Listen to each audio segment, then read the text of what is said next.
28th, 1839, 53 enslaved people recently captured in Africa left Havana, Cuba, aboard the Amistad schooner for a life of slavery on a sugar plantation at Puerto Principe, Cuba. 3 days later, S1EP1, an African known as Senke, freed himself and other enslaved people and planned a mutiny. Early in the morning of July 2nd, in the midst of a storm, the Africans rose up against their captors and, using sugarcane knives found in the hold, killed the captain of the vessel and a crew member. 2 other crew members were either thrown overboard or escaped, and Jose Ruiz and Pedro Montes, the 2 Cubans who had purchased the enslaved people, were captured. Pierre ordered the Cubans to sail the Amistad east back to Africa. Ruiz and Montes complied, but at night they would turn the vessel in a northerly direction toward U.S. waters. After almost nearly 2 difficult months at sea, during which time more than a dozen Africans perished, what became known as the Black Schooner was first spotted by American vessels. On August 26, the USS Washington, a U.S. Navy brig, seized the Amistad off the coast of Long Island and escorted it to New London, Connecticut.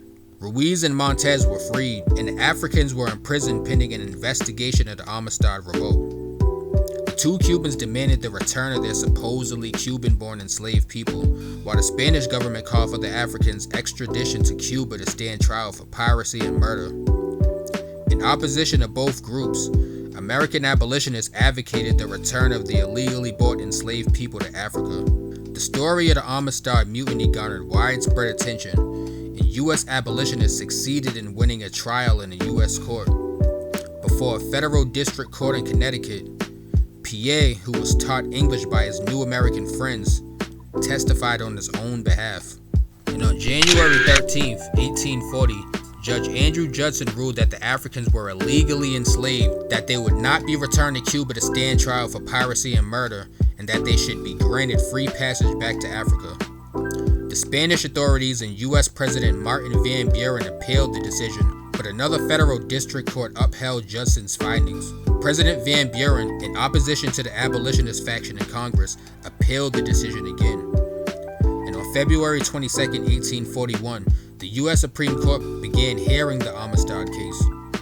U.S. Representative John Quincy Adams of Massachusetts, who served as the 6th President of the United States from 1825 to 1829, joined the Africans' defense team. In Congress, Adams had been an eloquent opponent of slavery, and before the nation's highest court, he presented a coherent argument for the release of Pierre and 34 other survivors of the Amistad.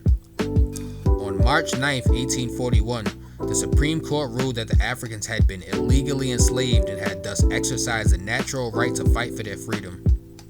In November, with the financial assistance of their abolitionist allies, the Amistad Africans departed America aboard the Gentleman on a voyage back to West Africa. Some of the Africans helped establish a Christian mission in Sierra Leone, but most, like Pierre, returned to the homelands in the African interior.